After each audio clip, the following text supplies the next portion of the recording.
Le rideau tombe brusquement sur Ferhat Méhéni, dont le rêve brumeux d'une république kabyle s'est évaporé dans un souffle diplomatique. Ce 14 décembre, un retournement de situation spectaculaire a secoué la scène politique algérienne. L'utopie de Méhéni s'est effondrée avant même d'avoir vu le jour.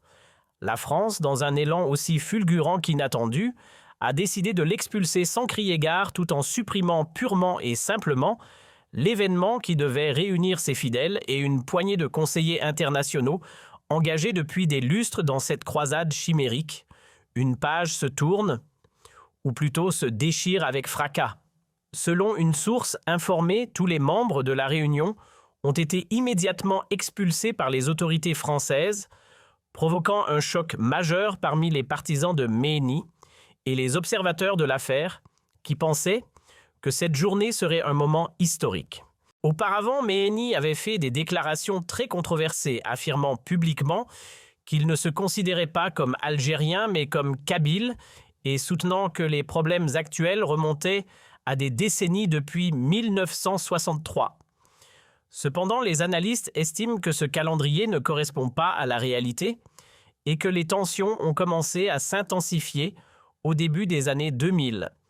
Ce contraste a provoqué un large débat car Méhéni avait auparavant exprimé sa fierté de son identité algérienne, de ses origines amazighes, de son arabité et de sa religion. Et il avait déclaré à plusieurs reprises qu'il respectait toutes les composantes du peuple algérien et qu'il était fier de l'identité nationale commune, ce qui a rendu ce revirement soudain dans ses déclarations un sujet brûlant pour la presse et les analystes. Les événements récents ont révélé que la France a joué un rôle décisif pour contrecarrer le projet en fermant tous les sièges de réunion et en imposant des restrictions strictes sur les déplacements de Méhéni, montrant que le gouvernement français agit avec une extrême prudence concernant toute tentative de déstabilisation de l'Algérie. Cette intervention française, inattendue, a suscité des questions sur le rôle de la diplomatie algérienne en coulisses, car certains analystes pensent que l'Algérie était pleinement consciente de la décision française et que sa pression discrète a contribué à empêcher l'annonce, confirmant ainsi la capacité de l'Algérie à protéger ses intérêts nationaux face à toute ingérence extérieure. Depuis 2010, Méhéni rêvait d'une indépendance complète pour la région kabyle et tentait progressivement de créer un réseau de soutien international incluant des acteurs français, marocains et autres bénéficiant de financement pour soutenir son projet. Cependant, le plan s'est heurté à des obstacles juridiques, diplomatiques et politiques, conduisant finalement à son échec total. Il est notable que ce projet évoluait progressivement, passant d'une autonomie limitée à une indépendance totale, puis à une tentative d'intégrer la région à un cadre international extérieur. Ce qui révèle le grand paradoxe des idées de Méhéni qui n'étaient pas fondées sur des bases juridiques ou politiques solides. Les déclarations récentes de Méhéni sur les réseaux sociaux indiquaient son intention de tenir une conférence de presse ou une annonce directe, mais la réalité a montré le contraire, toutes les réunions ayant été empêchées par les autorités françaises, suscitant moqueries et critiques dans les médias, surtout après que les médias marocains ont exagéré le projet affirmant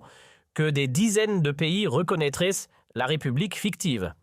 alors qu'en réalité, aucune annonce ni reconnaissance internationale n'a eu lieu. Les experts politiques ont souligné que la position française reflète un changement majeur dans sa gestion des questions régionales sensibles, indiquant qu'elle veille à ne pas permettre à aucune personnalité extérieure de provoquer des conflits à l'intérieur de pays amis.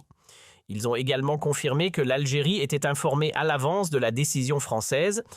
et avait joué un rôle stratégique dans l'annulation de la réunion, démontrant ainsi la force de sa diplomatie et sa capacité à protéger ses intérêts nationaux sous pression internationale. Par ailleurs, les déclarations de Méhéni sur ses origines amazighes et son appartenance kabyle ont suscité un large débat, car il avait précédemment exprimé sa fierté de son identité algérienne et de son appartenance culturelle, mais il prétend aujourd'hui que la région n'a jamais fait partie de l'Algérie et que le peuple algérien est plus grand que lui. Ce grand paradoxe dans ses déclarations a provoqué des critiques massives sur les réseaux sociaux, interrogeant sur sa crédibilité et ses véritables motivations. Les observateurs estiment que la crise actuelle illustre ce qui peut se passer lorsque les intérêts internationaux se mêlent à des affaires internes d'un pays. Certains acteurs ont tenté d'exploiter la situation pour soutenir leurs propres agendas, tandis que l'Algérie a agi avec prudence et fermeté pour empêcher tout impact négatif sur sa souveraineté. Et la presse internationale a suivi de près les événements, mettant en lumière le rôle de la France et les intérêts partagés entre les puissances régionales et internationales, soulignant la complexité de la scène politique que Méhéni tentait d'exploiter à son avantage. Aujourd'hui, il a été confirmé que Méhéni n'a pu organiser aucune réunion et que tous ces mouvements étaient étroitement surveillés, prouvant que sa tentative d'annoncer la République kabyle n'était qu'une illusion irréalisable sur le terrain. Les observateurs ont qualifié ce développement d'une fin choquante pour un projet qu'il se considérait comme le leader, alors que les faits démontraient le contraire. Le comportement personnel de Méhéni montre que les motivations financières et l'appui externe ont été les moteurs principaux de ses actions et que ces contradictions résultent de changements dans le soutien reçu et non de considérations nationales ou culturelles. Cela a conduit de nombreux analystes à qualifier son projet d'extrémisme personnel dépourvu de base légale ou politique, représentant un cas rare de désinformation politique au sein de la société. Les experts en droit international ont également souligné que toute tentative de sécession d'une région à l'intérieur d'un État souverain, sans l'accord du gouvernement central, est illégale et que tout soutien extérieur à de tels projets constitue une violation du droit international, ce qui explique le rejet de la France et de la communauté internationale des actions de Méhéni, malgré ses tentatives de promouvoir son projet par les médias et les réseaux sociaux. Ainsi, les événements d'aujourd'hui représentent une leçon claire sur les limites des ambitions personnelles face à la souveraineté nationale et aux considérations diplomatiques. L'Algérie a réaffirmé que toute tentative similaire ne passera pas sans réponse et qu'elle continuera à surveiller toutes les actions liées à ce dossier, prenant des mesures immédiates contre toute partie tentant de menacer sa sécurité nationale ou l'unité de son territoire, envoyant un message clair tant au niveau national qu'international. Cette position a renforcé la réputation internationale de l'Algérie, montrant sa capacité à protéger ses intérêts et à déjouer toute conspiration avant qu'elle ne devienne une crise réelle. Le public algérien et les observateurs politiques ont suivi avec inquiétude, se demandant quel sera l'avenir de la région kabyle et s'il y aura de nouvelles tentatives de relancer le projet à l'avenir, surtout après l'échec total de Méhéni aujourd'hui. Il est prévu que les répercussions médiatiques et politiques de ces événements se poursuivent pendant longtemps avec une analyse approfondie par les experts de chaque étape et de chaque déclaration liée au dossier pour éviter toute répétition de telles tentatives menaçant la stabilité nationale. Enfin, le comportement de Méhéni montre que les objectifs personnels et le financement externe ont été les moteurs principaux de toutes ces actions et que ces contradictions étaient directement liées au changement dans le soutien reçu et non à des considérations nationales ou culturelles. Cette journée du 14 décembre restera donc une date clé dans l'histoire des tentatives de sécession des Kabyles, démontrant que tout projet sécessionniste, basé uniquement sur le financement externe et la communication médiatique sans soutien populaire et légal, est voué à l'échec.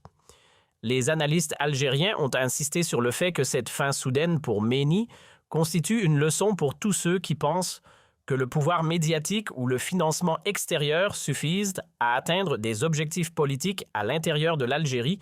affirmant que la réalité sur le terrain et la souveraineté nationale restent. L'affaire autour de Ferhat Méhéni et de la prétendue République kabyle illustre avec une clarté saisissante les dynamiques complexes qui régissent la politique régionale et internationale et offre une leçon précieuse sur la nature des ambitions individuelles lorsqu'elles se heurtent à la réalité de la souveraineté nationale et à la diplomatie stratégique.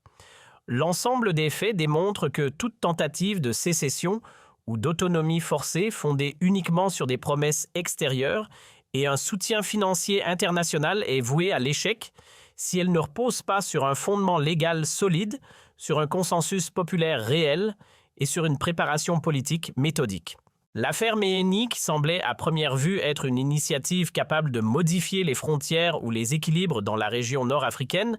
s'est transformée en un exemple concret des limites imposées par le droit international, par la vigilance des États concernés et par l'influence des relations diplomatiques. Le cas spécifique de Ferhat Méhéni met en lumière le rôle paradoxal de la France dans la dynamique kabyle. D'un côté, la France apparaît comme un pays potentiellement ouvert à l'écoute des revendications diasporiques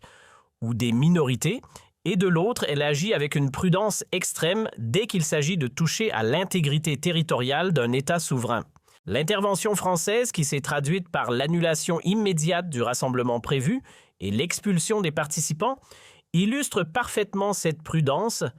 et démontre que la diplomatie française, bien que parfois perçue comme ambiguë,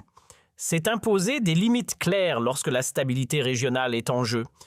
Cette décision, loin d'être isolée, s'inscrit dans une logique de responsabilité géopolitique où les alliances historiques et les intérêts stratégiques prennent le pas sur les projets individuels ou marginaux. Par ailleurs, les contradictions visibles dans les déclarations de Méhéni allant d'une fierté affichée pour l'Algérie et ses composantes culturelles amazighes et arabes à une revendication de détachement total de l'État algérien montrent combien les motivations personnelles et l'influence de financement externe peuvent altérer la perception et la communication d'une personnalité politique. Ces contradictions ne sont pas simplement des incohérences verbales, mais reflètent une dynamique plus large où l'argent, la visibilité médiatique et la quête d'influence peuvent créer des narratifs politiques instables et déconnectés de la réalité sur le terrain. Les analystes politiques internationaux soulignent que ce type de comportement est typique des leaders de mouvements marginaux qui cherchent à exploiter des tensions historiques ou culturelles à des fins personnelles sans véritable projet de gouvernance ni plan concret pour assurer la viabilité de leurs revendications. L'histoire de la Kabylie depuis l'indépendance algérienne est marquée par des épisodes complexes de revendications culturelles et linguistiques. Cependant, l'action de Méhéni ne peut être interprétée comme une continuation légitime de ses aspirations historiques, car elle s'appuie sur une construction artificielle centrée sur un personnage, plutôt que sur un mouvement populaire organisé et représentatif. La tentative de transformer une revendication identitaire en un projet de sécession politique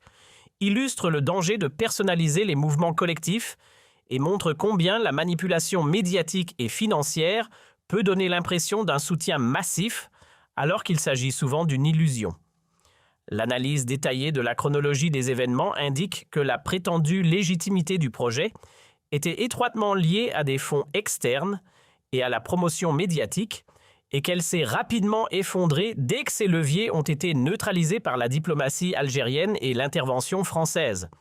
Le rôle de la diplomatie algérienne, bien que discret, a été décisif dans l'échec de ce projet.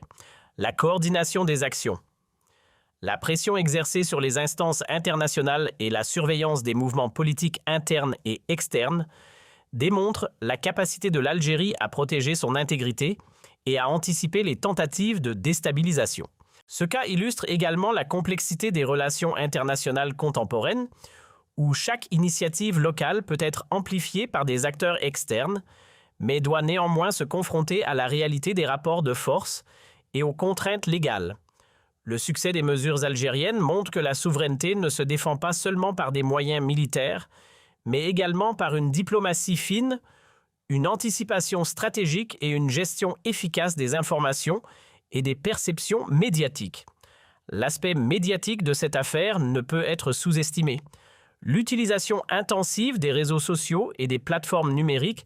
par Méhéni pour promouvoir son projet illustre le rôle central de la communication dans les mouvements politiques contemporains. Toutefois, l'échec final révèle que la médiatisation, même à grande échelle, ne suffit pas à créer une réalité politique. La leçon tirée est que la popularité apparente ou le nombre d'abonnés et de partages ne constitue jamais un substitut à la légitimité juridique, à la cohésion sociale et à la reconnaissance internationale. Le cas Méhéni servira probablement de référence dans les études sur l'impact des réseaux sociaux, dans la politique régionale en particulier, dans les contextes de revendications identitaires et culturelles. Enfin, la situation met en évidence la résilience de l'État algérien face aux tentatives de fragmentation et souligne l'importance d'une approche globale combinant droit diplomatie et contrôle stratégique des informations et des perceptions médiatiques. Les efforts de Méhéni ont échoué non seulement à cause de l'intervention directe de la France, mais également grâce à la vigilance constante des autorités algériennes et à la faiblesse intrinsèque de son projet fondé sur des bases artificielles. Cette affaire sera probablement analysée pendant de nombreuses années